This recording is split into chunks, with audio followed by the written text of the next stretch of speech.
Hello everyone. तो ही हू remains एक ऐसा वेरिएंट या फिर कह सकते हैं कि ऐसा बीइंग जो मल्टीवर्सल वॉर होने नहीं देना चाहता, जो बस ये चाहता है कि सब लोग खुशी से रहे और जो अपने ही वेरिएंट से बहुत ज़्यादा डरता है। तो इस बात पे कितनी सच्चाई है? क्या सही में ही हू रिमेन्स ऐसा ही है? क्या वो सही में इतना कमज़ोर या फिर पावरफुल है? तो इस वीडियो में हम यही बात करने वाले कि ही हू रिमेन्स है कौन, या फिर ही हू रिमेन्स सच में वैसा ही है जैसा वो बता रहा है हम सबको। So let's start.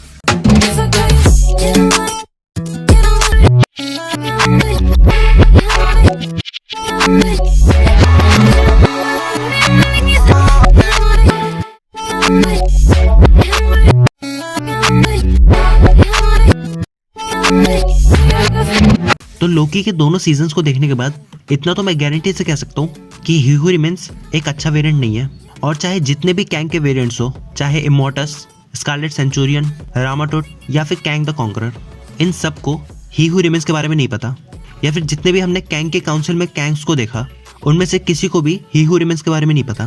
क्योंकि अगर आपको याद हो कि सीजन 1 में क्या कहा था ही हू रिमेन्स ने, कि सभी वेरिएंट्स जब एक दूसरे से मिले थे तब एक मल्टीवर्सल वॉर हुआ था और उनमें से ही हू रिमेन्स ही जीता था, क्योंकि उसके पास था अलायथ। जिसका मतलब ये है कि ही हू रिमेन्स ही वो वेरिएंट है जो एंड में बचा था और उसी ने अपनी टाइमलाइन बचा के सभी टाइमलाइन को हटाना शुरू कर दिया। जिसका मतलब ये है ही हू रिमेन्स के पास ही नॉलेज, टेक्नोलॉजी और पावर है कि वो टाइमलाइन को कंट्रोल कर सके। और कैंग के जो जितने भी वेरिएंट्स हैं वो सभी अलग अलग टाइमलाइन में टेक प्लेस तो करते हैं, लेकिन उनमें से बहुतों के पास ना पावर है, ना नॉलेज है और ना ही टेक है। जो कि हमने देखा था विक्टर टाइमली के साथ, कि विक्टर टाइमली के पास नॉलेज तभी आती है जब उसके बाद टीवीए की बुक आती है। तो अब आपको ये चीज़ क्लियर हो रही होगी कि ही हू रिमेन्स करना क्या चाहता है। वो अपने किसी भी वेरिएंट को इतनी नॉलेज देना ही नहीं चाहता। और ही हू रिमेन्स ने बहुत ढूंढने के बाद अपना एक वेरिएंट निकाला जो कि कमज़ोर हो, जो कि था विक्टर टाइमली।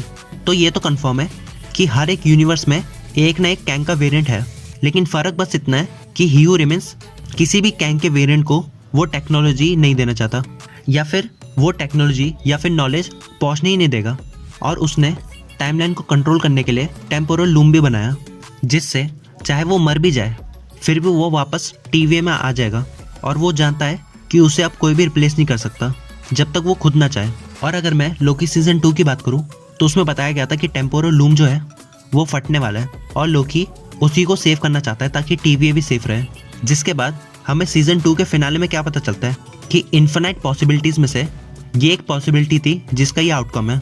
जिसका मतलब ये है कि चाहे टीवीए तबाह हो जाए या फिर ही हू रिमेन्स मर जाए या फिर सभी की सभी टाइमलाइन ही खत्म हो जाए, उससे कोई फ़र्क नहीं पड़ता।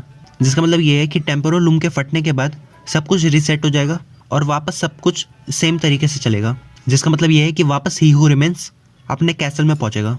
जिसका मतलब ये है कि टेम्पोरल लूम के फटने के बाद जितने भी अननेसेसरी टाइमलाइंस है वो सभी हट जाएगी और सेक्रेट टाइमलाइन बची रहेगी जो ही हू रिमेन्स जानता था। तो लोकी सीजन 2 और कुछ नहीं, बस एक पॉसिबिलिटी का आउटकम था।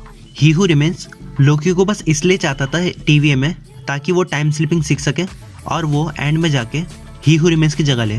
ही हू रिमेन्स चाहता तो अपने किसी भी वेरिएंट को रूल करने देता, लेकिन वो ये बात अच्छी तरह से जानता है कि इसका आउटकम क्या होगा। तो ही हू रिमेन्स ने एक ऐसे शख्स को ढूंढा जो पावर के मामले में उसके बराबर हो, लेकिन जो टेक पे रिलाय ना करता हो बल्कि मैजिक पे रिलाय करता हो, जो कि है लोकी। लेकिन जिस काम के लिए लोकी को टीवीए में लाया गया था, जो कि ये था कि वो ही हू रिमेन्स की जगह ले, उसने वो बात नहीं सुना और उसने टेम्पोरल लूम ही तोड़ दिया। जिसकी वजह से जो ही हू रिमेन्स की जो सेक्रेट टाइमलाइन थी वो अब तबाह हो गई। अब एमसीयू में कोई भी एक सेक्रेट टाइमलाइन नहीं बची। जिसका मतलब ये है कि टीवीए अर्थ 616 को बचा तो रही है, लेकिन जब प्रॉब्लम्स आएगी तो उसको वो कंट्रोल नहीं कर पाएंगे। और लोकी ने खुद ही मल्टीवर्स का कंट्रोल ले लिया, जहाँ वो कोई भी टाइमलाइन को डिस्ट्रॉय नहीं कर रहा और वो नई टाइमलाइन बनने दे रहा है, या फिर ये कह सकते कि नई शाखाएं बनने दे रहा है। तो सीजन 2 के एंड में लोकी कहाँ गया है वो किसी को भी नहीं पता, ना ही सिल्वी, ना ही मोबियस, ना ही ओबी। लेकिन करेंटली लोकी अभी जहाँ भी है वहाँ से वो मल्टीपल टाइमलाइंस को देख सकता है, या फिर ये कह सकते हैं कि वो मल्टीवर्स का वॉचर है, या फिर ये कह सकते हैं कि वो वॉचर है अर्थ 616 का। लोकी एक साथ बहुत सारी चीज़ें कर रहा है। पहले तो जो भी उसके अपने हैं उन सब पे नज़र रख रहा है एज वॉचर। दूसरा, वो सबको बचा रहा है नेक्स्ट लेवल थ्रेट से, जो कि है कैंग के वेरिएंट्स। अगर आप लोकी और हीहू रिमेंस की बातों को दोबारा से सुनोगे तो उसमें हीहू रिमेंस ने कहा था कि मल्टीवर्सल वॉर को रोकने के लिए वही करो जो मैं कह रहा हूँ, लेकिन लोकी ने एक दूसरा ऑप्शन चुना जहाँ उसने सारा कंट्रोल अपने हाथ में ले लिया और उसने अपनी स्टोरी खुद ही लिखी। लेकिन लोकी ने टेम्पोरल लूम को तोड़ दिया। अब इसका क्या कॉन्सिक्वेंस होगा वो हमें अपकमिंग प्रोजेक्ट्स में ही दिखेगा, क्योंकि हीहू रिमेंस के ना होने की वजह से उसके जितने भी वेरिएंट्स हैं वो सब मिलके कोई ना कोई प्लान तो बनाएंगे ही बनाएंगे, और वही चीज़ हमें देखने को मिलेगी अवेंजर्स कैंग डायनेस्टी में। तो अभी हमें एक लेटेस्ट र्यूमर भी सुनने को मिला कि रवोना रेंसलर और अलायत हमें देखने को मिलेंगे अवेंजर्स कैंग डायनेस्टी में। तो लोकी जो सोच रहा है कि मल्टीवर्सल वॉर अब रुक गया, तो ऐसा नहीं है। सो या that's all for today. Thanks for watching guys.